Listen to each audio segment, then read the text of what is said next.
Hello my dear students, welcome to my channel study with Anita miss. तो बच्चों, आप लोग जानते ही हैं पिछले लेक्चर में हमने देखा था प्रैक्टिस सेट 4.1 स्टैंडर्ड 9 का chapter number 4 ratio and proportion का क्वेश्चन नंबर 1 एंड 2। आज हम इस वीडियो में बाकी के आगे के जो प्रैक्टिस सेट के क्वेश्चन है वो सॉल्व करेंगे। ओके, तो प्रैक्टिस सेट 4.1 का क्वेश्चन नंबर 3 कुछ इस तरीके से है। Is the following percentage as ratios in reduced form। आपको यहाँ पर नंबर्स परसेंटेज में दिया रहेगा और इसे हम रिड्यूस फॉर्म में कन्वर्ट करेंगे। पिछले बार हमने देखा था कि किस तरीके से नंबर को परसेंटेज में कन्वर्ट किया जाता है। इस वीडियो में हम देखेंगे कि किस तरीके से परसेंटेज को रिड्यूस फॉर्म में कन्वर्ट किया जाता है। ओके, तो देखो यहाँ पे हमारा दिया है first question 75 ratio 100। Okay students, तो ये हम 75 रेशियो 100 को हम ऐसे लिख सकते हैं, अपॉन में लिख सकते हैं। ओके, तो अब हम किससे इसे क्या करना है हमें बच्चों, डिवाइड करना है। डिवाइड कर करके हमें एकदम सिंपलेस्ट फॉर्म इसका फाइंड आउट करना है। तो देखो ये कौन से नंबर से डिवाइड होगा, आई थिंक 25 से डिवाइड होगा। तो मैं दोनों ही नंबर्स को 25 से डिवाइड कर देती हूँ। 25 के टेबल में 75 कितने टाइम आता है, 3 जा, और 25 के टेबल में 100 कितने टाइम आता है, 4 जा। तो यहाँ पर मेरा अपॉन में आंसर यहाँ पे क्या आ जाएगा, रिड्यूस फॉर्म 3 रेशियो 4, क्योंकि 3/4 और भी किसी नंबर से डिवाइड नहीं होंगे। ओके, चलो जैसे हमने प्रैक्टिस सेट 4.1 का क्वेश्चन नंबर 3 का फर्स्ट क्वेश्चन इजीली कर लिया, अब क्वेश्चन नंबर 2 पे चलते हैं। देखो यहाँ पे दिया हुआ है 6.25%। तो इसको बच्चों मैं ऐसे लिख सकती हूँ ना, अपॉन 100। लिख सकती हूँ कि नहीं, बोलो। लिख सकती हूँ, क्योंकि मुझे पता है कि कोई भी नंबर के आगे अगर परसेंटेज है तो मैं उसे अपॉन में 100 लिख सकती हूँ। ओके, तो वही काम मैंने यहाँ पे किया है। ओके स्टूडेंट्स, तो यहाँ पे अब मैं क्या करूंगी, इसका पॉइंट हटाना मुझे जरूरी है। मैं पहले इसका पॉइंट हटा देती हूँ। तो पॉइंट हटाने के लिए मैंने यहाँ पे क्या कर दिया, मल्टीप्लाई बाय 100, और यहाँ पे भी मल्टीप्लाई बाय 100 कर देंगे। जब मल्टीप्लाई बाय 100 किया तो इसका पॉइंट रिड्यूस होके हट जाएगा और यहाँ पर हो जाएगा 10,000, 4 जीरो बढ़ गए। ओके, अब इसे हमें कट करना है। चलो कट करते हैं, कौन से टेबल से जाएगा, चलो डिवाइड करते हैं जरा। 25 के टेबल से डिवाइड करके देखते हैं।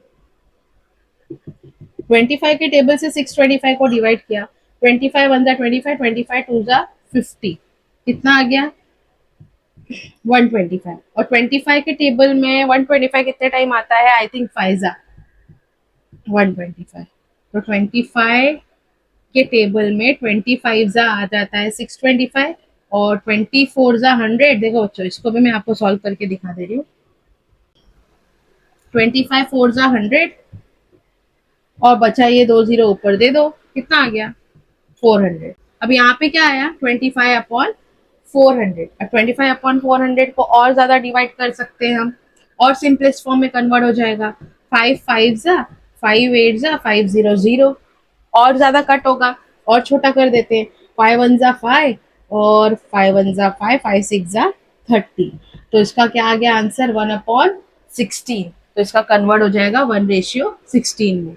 अब थर्ड क्वेश्चन देखो, देखा ना कितना फटाफट सॉल्व हो रहा है। चलो हम नेक्स्ट क्वेश्चन में आते हैं। यह है 44 रेशियो 100। तो 44 रेशियो 100 को हम अपॉन में लिख देंगे। अपॉन में लिखने के बाद देखो 2 के टेबल से कट होगा, 2 के टेबल से कट कर देते हैं। 2 2 जा 4, 2 2 जा 4, 2 5 जा 10, 2 0 0, क्या आ गया, 22/50। अब 22/15 को मैं और रिड्यूस फॉर्म में कन्वर्ट कर सकती हूँ क्या, यस कर सकती हूँ। 2 1 जा 2, 2 1 जा 2, और ये आ जाएगा 25। तो यहाँ पे आ गया 11/25। तो इसका और सिंपलेस्ट फॉर्म निकल सकता है क्या, नहीं। अब 11/25 का और सिंपलेस्ट फॉर्म नहीं निकल सकता, तो हमारा ये आंसर हो जाएगा 11/25। ओके, चलो यहाँ पे आ जाओ। नेक्स्ट क्वेश्चन दिया है क्वेश्चन नंबर 4, 52 रेशियो 100। तो 52 रेशियो को हम अपॉन में लिख देते हैं। लिख दिया। अब मैं इसे सिंपलेस्ट फॉर्म में कन्वर्ट करूंगी। 2 से कट कर देती हूँ। 2 2 जा 4, 2 6 जा 12, 2 5 जा 10, 2 0 0, कितना आ गया, 26/50। अब इसे और कट कर सकते हैं। 2 1 जा 2, 2 3 जा 6, और 2 2 जा 4, 2 5 जा 10, कितना आ गया, 13/25। ये और छोटा हो सकता है क्या, नहीं, ये और छोटा नहीं हो सकता, बिकॉज 13 किसी भी टेबल में नहीं आता। ओके, चलो अब हमारा लास्ट क्वेश्चन है क्वेश्चन नंबर 3 का 0.64%। सेम इस तरीके से करना है आपको। तो मैं पहले इसे अपॉन 100 के फॉर्म में लिख दूं, डन। अब मैं क्या करूंगी, पॉइंट हटाने के लिए, देखो बच्चों पॉइंट हटाने का मैं आपको इजी ट्रिक बताती हूँ। जैसे यहाँ पे 0.64 है, ओके, तो आप क्या किया करो, पॉइंट को कंसीडर 1 कर लिया करो। अब इसके पीछे कितने जीरो है, कितने डिजिट है, 1 2, मतलब अगर यहाँ पे मैं 100 से मल्टीप्लाई करती हूँ तो इसका पॉइंट हट जाएगा। अगर ये ऐसा होता तो क्या करते, मैंने बोला पॉइंट को क्या कंसीडर करते हैं, 1। अब कितने डिजिट है, 1 2 3, 3 जीरो बढ़ा दो, मतलब मैं इसमें अगर 1000 से मल्टीप्लाई करूंगी तो इसका पॉइंट हट जाएगा। समझे, है ना इजी ट्रिक, ये ट्रिक अप्लाई किया करो, आपका टाइम भी सेव होगा। ओके, तो चलो हम आगे अब यहाँ पे बढ़ते हैं हमारे क्वेश्चन की तरफ। मैंने आपको बोला यहाँ पे पॉइंट हटाने के लिए मैंने क्या किया, मल्टीप्लाई बाय 100 यहाँ किया, तो यहाँ पे भी कर देंगे। तो नेक्स्ट स्टेप में हमारा पॉइंट हट जाएगा और यहाँ पे 2 जीरो, ये 2 जीरो, 10,000 हो गया। चलो अब इसे रिड्यूस फॉर्म में कन्वर्ट करते हैं।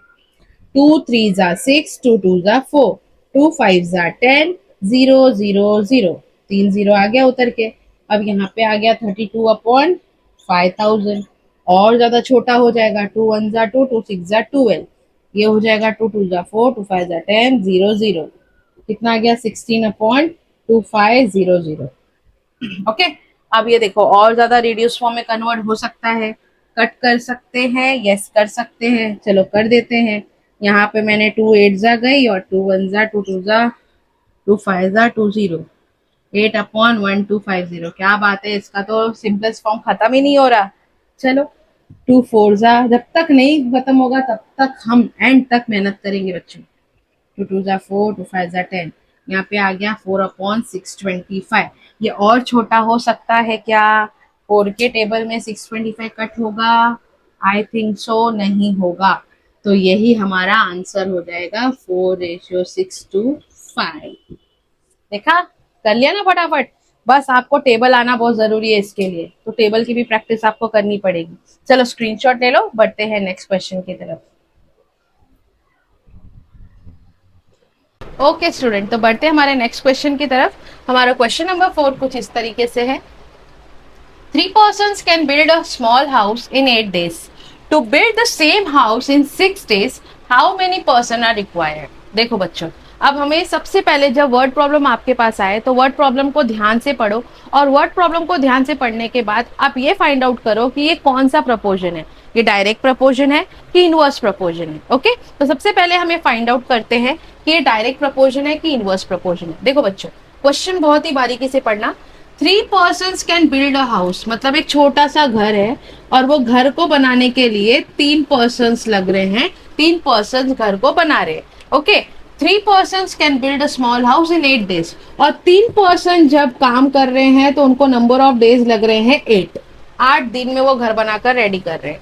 To build the same house in 6 days, अगर यही घर मुझे 6 दिन में बनाकर चाहिए, 6 दिन में बना बनाया चाहिए, तो मैं कितने पर्सन्स को हायर करूंगी, कितने वर्कर्स को यहाँ पे हायर करूंगी कि यहाँ पर घर जल्दी बन जाए। देखो बच्चों, अब दिमाग लगाना थोड़ा। जब यहाँ पे 3 वर्कर्स काम कर रहे थे तो 8 दिन में काम कर रहे हैं, अगर मुझे 6 दिन में काम को करवा के लेना है तो मुझे क्या करना पड़ेगा, नंबर्स ऑफ वर्कर्स को बढ़ाना पड़ेगा ना। मैं बढ़ाऊंगी तब तो जाकर यह जल्दी काम खत्म होगा। इसका मतलब जब मेरी क्वांटिटी, देखो यहाँ पर जब मेरी क्वांटिटी यहाँ पर 3 थी तो यहाँ नंबर ऑफ डेज ज्यादा लग रहा था। अब मैं यहाँ पे क्वांटिटी बढ़ा दूंगी तो मेरा नंबर ऑफ डेज कम लगने लगेगा। एक कम एक ज्यादा, मैंने क्या बताया था आपको, जब एक कम एक ज्यादा होता है तो ये कौन सा प्रपोजन है, इनवर्स प्रपोजन, राइट, ये इनवर्स प्रपोजन है। तो इनवर्स प्रपोजन को सॉल्व करने के लिए मैंने आपको बताया था x multiply Y is equal to K, बस उसी चीज का हमें यहाँ पर फाइंड आउट करना है, उसी चीज को हमें अप्लाई करना है और फिर वैल्यू फाइंड आउट करनी है। चल, अब मुझे लगता है, मुझे उम्मीद है कि आप लोग को ये क्वेश्चन अच्छे से समझा होगा।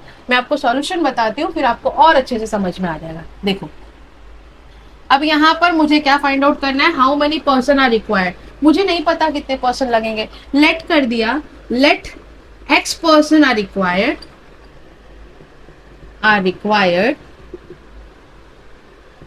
To build a house.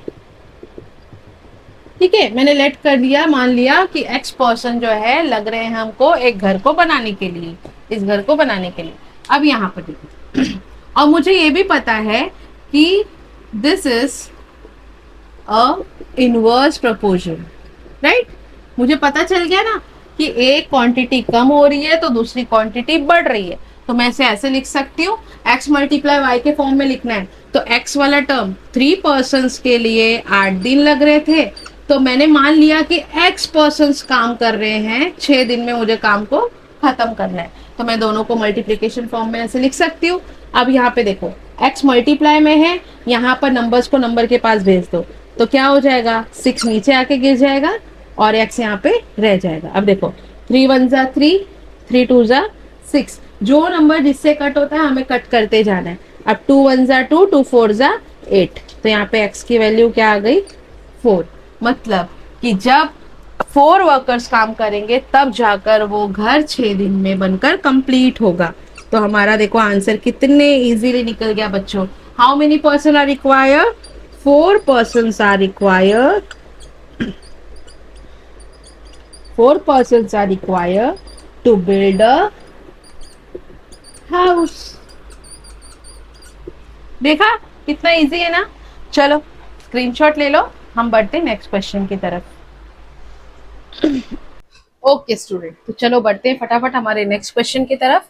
हमारा प्रैक्टिस सेट 4.1 का क्वेश्चन नंबर 5 कुछ इस तरीके से है, convert the following ratios into percentage. देखो बच्चों यहाँ पे रेशियोज दिया हुआ है, हमको परसेंटेज में कन्वर्ट करना है। मैं आपको एक बताऊंगी ना, यकीन मानो आप फटाफट सारे के सारे आंसर्स निकाल लोगे, इतना ईजी है ये सम्स। देखो अगर आपको परसेंटेज में कन्वर्ट करने के लिए बोलता है तो आपको सिर्फ एक ही चीज करनी है। देखो 15:25 को मैं 15/25 लिख सकती हूँ, ठीक है। परसेंटेज का मतलब क्या होता है, 100, तो यहाँ पर हम क्या करेंगे, मल्टीप्लाई बाय 100 कर देंगे, ठीक है। अब देखो 25 के टेबल में 100 कितने टाइम आता है, 4 जा, तो यहाँ पर आ गया 25 4 जा 100 और 15 4 जा कितना हो जाएगा, 5 4 जा 20 और 15 4 जा 60। हमारा आंसर आ गया। तो हम परसेंटेज में कन्वर्ट करना है इसलिए परसेंटेज लगा देंगे, कितना इजी है ना। चलो नेक्स्ट क्वेश्चन फटाफट इसी तरीके से कर लेते हैं। 7/10 में हम मल्टीप्लाई कर देंगे 100 से, 0 से 0 कैंसिल, 7 10 जा 70%। देखा इजी है ना। अब यहाँ पे देखो 47 रेशियो 50 है, तो मैं यहाँ पे 50 को नीचे लिखकर मल्टीप्लाई बाय 100 कर दूंगी, 0 से 0 कैंसिल, 5 1 जा 5, 5 2 जा 10, तो यहाँ पे आ गया 47 मल्टीप्लाई बाय 2। जब मल्टीप्लाई कर देंगे तो 7 2 जा 14, 1 कैरी, 2 4 जा 8, 1 9, ये आ जाएगा हमारा 94%। ओके आ जाओ हमारे फोर्थ क्वेश्चन की तरफ। 546/600, इसमें भी हम किससे मल्टीप्लाई कर देंगे, 100 से, 0 से 0 कैंसिल, 0 से 0 कैंसिल, 6 से अभी 546 को डिवाइड कर दो, 6 के टेबल में 54 आता है, यस, 6 9 जा 54 और बचा 6, 6 1 जा 6 हो जाएगा, कितना आ गया 91, तो इसको कट कर दो, ऊपर 91 आ जाएगा, 91 1 जा 91%। देखा कितना इजीली हमारा आंसर आ जा रहा है। चलो अब आते हैं नेक्स्ट क्वेश्चन की तरफ। 7/60 मल्टीप्लाई बाय 100। चलो ये किससे कटेगा, अभी 2 के टेबल से कट कर देते हैं, 2 8 जा 2 5 जा 2 0 0। अभी अब किससे कट होगा, वापस 2 से कट कर देते हैं, 2 4 जा एंड यहाँ पे आ जाएगा 25, तो अभी कुछ कटेगा नहीं, अब कुछ नहीं कटेगा, तो हम क्या करेंगे, मल्टीप्लाई कर देंगे सामने सामने, 25 का मल्टीप्लाई 7 में कर दो, 175, तो यहाँ पे आ जाएगा 175/4। चलो हम डिवाइड कर देते हैं 175 को 4 से, तो 4 4 जा 16, 1 आ गया, 5 को नीचे बुला लेते हैं, 4 3 जा 12, यहाँ पे आ गया 3, पॉइंट लगा के 0 बढ़ा देते हैं, 4 7 जा 28, बचा 2, 4 5 जा 20, 0 0, कितना आ गया 43.75%। ओके देखा कितना इजी है। चलो बच्चों इसका स्क्रीनशॉट ले लो आप लोग, हम बढ़ते हैं नेक्स्ट क्वेश्चन की तरफ। फटाफट आप लोग इसे सॉल्व करते जाइए, प्रैक्टिस करते जाइए, बहुत ही इजी प्रैक्टिस सेट है बच्चों ये। ओके चलो स्क्रीनशॉट ले लो, नेक्स्ट क्वेश्चन की तरफ बढ़ते हैं। ओके स्टूडेंट, तो देखिए हमारा क्वेश्चन नंबर 6 कुछ इस तरीके से है। The ratio of ages of Abha and her mother is 2:5। At the time of the Abha's birth her mother age was 27 years. Find the ages of Abha and her mother. देखो यहाँ पे, देखो बच्चों, वर्ड प्रॉब्लम में मैं आपको एक ही हिंट देना चाहती हूँ कि पहले क्वेश्चन को बहुत ही ध्यान से पढ़ो। क्वेश्चन ध्यान से पढ़ने के बाद उसमें क्या कंडीशन दी गई है, उस कंडीशन को आपको यहाँ पे क्या करना है, अप्लाई करना है, और कंडीशन अप्लाई करने के बाद आपका आंसर आपको फाइंड आउट करना है। ओके, तो सबसे पहले बहुत ही सिंपल, आपको जो भी दिया हुआ है पहले वो लिख लो। हमको क्या दिया है, द रेशियो दिया हुआ है किसका, आभा और उसकी मम्मी की एज का। ओके, तो हम यहाँ पे लिख देते हैं the ratio of ages of Abha and her mother is 2:5। Okay, अब यहाँ पे क्या पूछा है, at the time of the Abha's birth, जब आभा का जन्म हुआ था तो उसकी मम्मी की जो एज थी वो 27 ईयर्स थी। यहां से हमारा कंडीशन स्टार्ट हो रहा है बच्चों, देखो एट द से हमारा कंडीशन यहाँ तक स्टार्ट हो रहा है। ओके, क्या बोला गया है कि जब आभा जब जन्मी थी, जब आभा का जन्म हुआ था तब उसकी मम्मी की एज 27 ईयर्स थी। तो आज हमको पूछा है कि find the ages of the Abha and her mother's present age. Find the present age of, यहाँ पे है present age. Okay, find the present age of Abha and her mother. आज का उसका प्रेजेंट एज क्या है, हमको ये फाइंड आउट करना है। ओके, तो देखो बच्चों, सबसे पहले मैंने क्या यहाँ पे लिखा, जो मुझे फर्स्ट लाइन दी थी मैंने वहां पे एज इट इज उतार लिया। मैं आपको क्या करना है, हमें रेशियो दिया हुआ है, रेशियो दिया हुआ है तो हम इसका कॉमन मल्टीपल ले लेंगे, लेट कर देंगे, let the common multiple be X, let the common multiple be X. तो पहला नाम आभा का आया है तो फर्स्ट वाला रेशियो आभा का हो जाएगा। Therefore present age of Abha, present age क्या हो जाएगा 2x, और present age of her mother,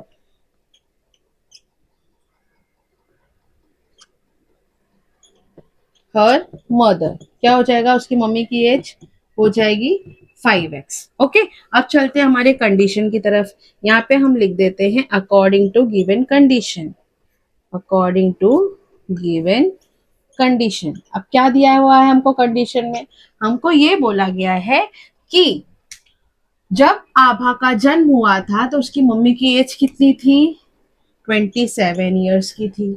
बच्चों, जब 27 ईयर्स की थी तो यहाँ पर हमें क्या करना है, आभा के जन्म का हमें उसका क्या निकालना है, आभा के जन्म के टाइम पे उसकी मम्मी कितने साल की होगी। फिर अगर उनकी मम्मी की एज 5x है तो आभा जब जन्मी थी तो हम क्या करेंगे, उसमें आभा की एज को माइनस कर देंगे ना।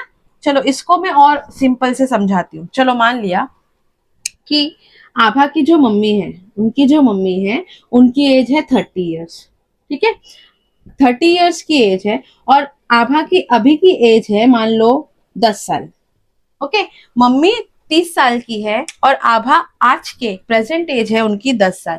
तो आप मुझे बताइए, जब आभा जन्मी थी तो उनकी मम्मी की एज क्या होगी, क्या करेंगे हम, 30 में से माइनस करेंगे ना आभा की एज को। तो हमने वही किया, यहाँ पर हमने मदर की एज को आभा की एज से माइनस कर दिया। समझ में आया ये कहाँ से आया, और फिर उनके 27 ईयर्स का एज हमको पता चला यहाँ पे। तो हम यहाँ पे क्या लिखेंगे, 5x minus 2x is equal to 27। Okay, तो चलो अब इसको हम सॉल्व करते हैं। 5 में से 2 जब माइनस होगा तो ये आ जाएगा 3x इज इक्वल टू 27। तो x is equal to 27 upon 3, 3 9 जा 27, तो x की वैल्यू क्या आ गई, 9 ईयर्स। तो अब हमने जो x मल्टीपल हमने लिया था, अब हम प्रेजेंट एज में इनको पुट कर देंगे। तो यहाँ पर हम क्या लिखेंगे, therefore present age of Abha is equal to, मैंने क्या माना था 2x, तो 2 मल्टीप्लाई बाय 9 हो जाएगा 18 ईयर्स, राइट।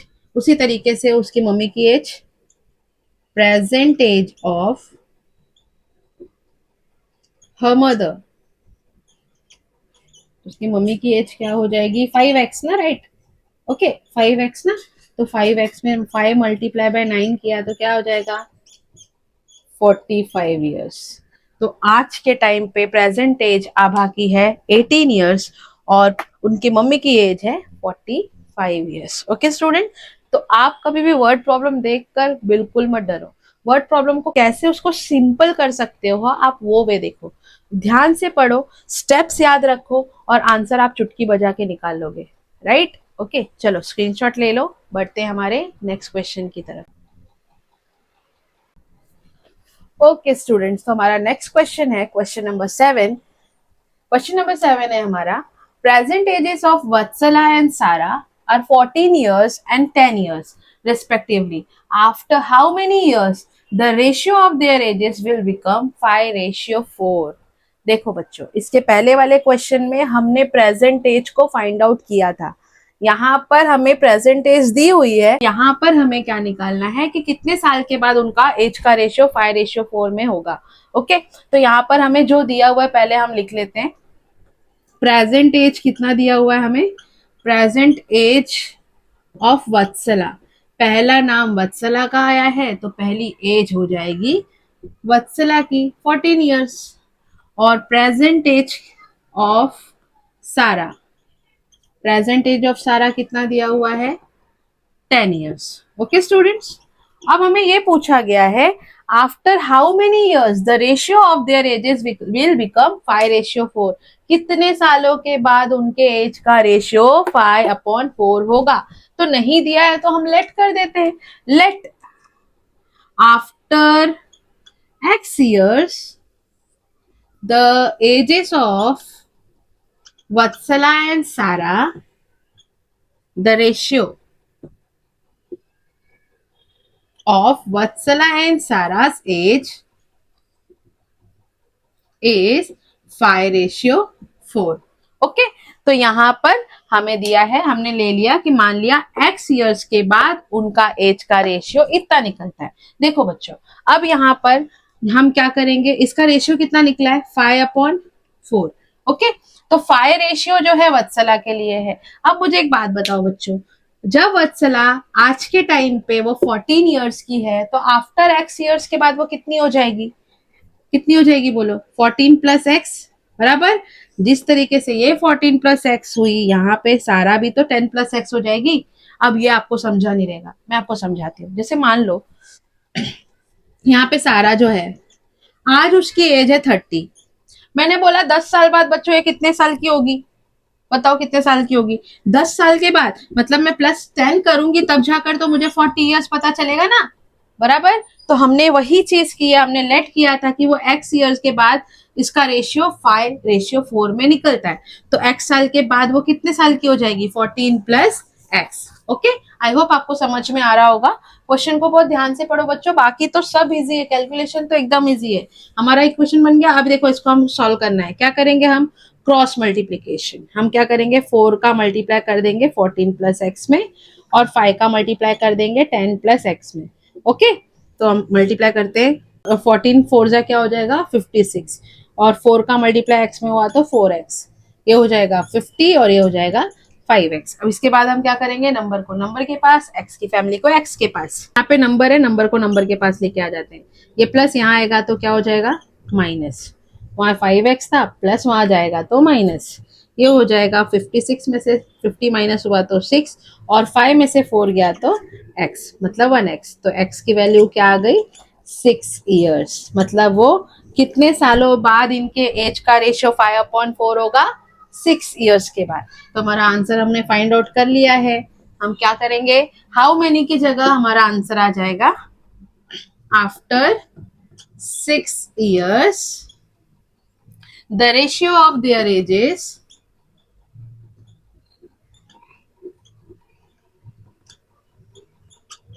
is 5:4। कितना इजी है बच्चों, खाली आपको क्वेश्चन ध्यान से पढ़ना है, कंडीशन क्या दिया है उस कंडीशन के हिसाब से आपको सॉल्यूशन निकालना है। ध्यान से क्वेश्चन को रीड करोगे तभी आप सॉल्यूशन निकाल पाओगे, अदरवाइज से आपको हार्ड लगेगा, पर ये हार्ड है नहीं, हार्ड सोचना भी मत, सोचोगे तो सच में हार्ड लगेगा। ओके चलो स्क्रीनशॉट ले लो, चलो हम बढ़ते हैं नेक्स्ट क्वेश्चन की तरफ। ओके ओके स्टूडेंट्स, चलो फाइनली हम हमारे लास्ट क्वेश्चन तक पहुंच चुके हैं, प्रैक्टिस सेट 4.1 का क्वेश्चन नंबर 8। देखो हमारा लास्ट क्वेश्चन कुछ इस तरीके से है, the ratio of present ages of Rehana and her mother is 2:7। देखो बच्चों, दो लोगों का नाम आया है, पहला है रिहाना और दूसरी है उनकी मदर। रिहाना का जो रेशियो है वो है 2 और उनकी मम्मी का जो रेशियो है वो है 7। अब क्या हुआ, आफ्टर 2 years, 2 साल के बाद उनका जो रेशियो है, उनका रेशियो कन्वर्ट हो गया 1:3 में। तो हमको ये फाइंड आउट करना है कि रिहाना की प्रेजेंट एज क्या है। क्वेश्चन देखकर डरना बिल्कुल मत। आपने क्वेश्चन नंबर 6 सॉल्व किया है ना, सेम क्वेश्चन नंबर 6 की तरह ही है, बस एक स्टेप यहाँ पर एक्स्ट्रा दे दिया गया है कि दूसरा रेशियो भी हमको कन्वर्ट करके दिया हुआ है। ओके, हमको उसकी प्रेजेंटेज निकालनी है। मैंने आपको बोला था जो क्वेश्चन में दिया है वो लाइन लिख लो। क्या दिया है हमको, हम इसका सॉल्यूशन स्टार्ट करते हैं, ध्यान दो। क्या दिया हुआ है, the ratio of percentages of Rihanna and her mother। क्या दिया हुआ है इसका रेशियो, रेशियो दिया हुआ है 2:7। तो हमने क्वेश्चन नंबर 6 में जिस तरीके से कॉमन मल्टीपल एक्स लेट किया था, हम इसमें भी कॉमन मल्टीपल एक्स लेट कर देंगे। Let common multiple be X. तो यहाँ पर इसकी प्रेजेंट एज क्या हो जाएगी, present age of Rehana. Rehana की प्रेजेंट एज क्या हो जाएगी, 2 है ना, तो ये हो जाएगा 2x। और mother's present age is equal to, ये हो जाएगा 7x। ओके, कहते हैं according to condition. According to condition हमको ये दिया गया है कि 2 years के बाद उनका जो एज का रेशियो है वो 1:3 में कन्वर्ट हो गया। 2 years के बाद, अभी फिलहाल इनकी एज है 2x, तो 2 years के बाद इनकी एज क्या हो जाएगी, 2। तो ये तो 2x+2 हो गया और नीचे वाला जो है हमारा 7x+2 ये हो जाएगा। और फिर उसका रेशियो दिया हुआ है हमको 1:3 में। अब इस कंडीशन को हमको सॉल्व करना है और वैल्यू निकालनी है। तो वही करेंगे हम जो हमने क्वेश्चन नंबर 7 में किया था। हम क्या करेंगे, यहाँ पर हमें नंबर्स मिल गए, अब हम इसमें क्या कर देंगे, क्रॉस मल्टीप्लीकेशन, इसका मल्टीप्लाई इसमें। तो जब 3 का मल्टीप्लाई 2x+2 में कर दिया और यहाँ पर 1 का मल्टीप्लाई 7x+2 में कर दिया, तो ये हो जाएगा 6x+3 2 6, 7x+2। x को x के जगह पे लेके आ जाते हैं। यहाँ पर है नंबर 6 और ये प्लस यहाँ पे आएगा तो -2 और यहाँ पे 7x ऑलरेडी है, प्लस 6x वहां जाएगा तो -6x हो जाएगा। तो 6 में से 2 गया 4, 7 में से 6 गया 1x, तो x की वैल्यू क्या आ गई, 4 years। ओके, तो हमें क्या फाइंड आउट करना है, हमें फाइंड आउट करना है कि रिहाना की प्रेजेंट एज क्या है। Therefore Rehana's present age is equal to, क्या थी इसकी प्रेजेंट एज, 2x ना, तो हम इसमें x की वैल्यू को पुट कर देंगे। तो ये आ जाएगा 4 2 8 years। तो रिहाना की आज की एज क्या है, 8 years। देखा, आ गया हमारा सॉल्यूशन। देखो बच्चों, वर्ड प्रॉब्लम जब तक आप प्रैक्टिस नहीं करोगे आपको समझ में नहीं आएगा, और अगर लाइनिंग आपको समझ में नहीं आई तो आप इसका कंडीशन नहीं बना पाओगे, और जब आपका कंडीशन ही नहीं बन पाएगा तो सॉल्यूशन कहाँ से आएगा। इसीलिए हर एक क्वेश्चन को बार बार प्रैक्टिस करो। ऐसा नहीं एक बार किया हो गया अब सब हमको आने लगा, नहीं बच्चों, आप कुछ दिनों बाद वापस ट्राई करोगे तो आप पूरे ब्लैंक हो जाते हो। इसलिए आप बार बार प्रैक्टिस करो ताकि आपको चीजें क्लियरली याद रहे। ओके, और जितना मैथ्स आप प्रैक्टिस करोगे उतना ही स्मूथली आपको मैथ समझ में आएगा। ओके बच्चों, तो चलो आज तो हमारा प्रैक्टिस सेट 4.1 यहाँ पे खत्म होता है।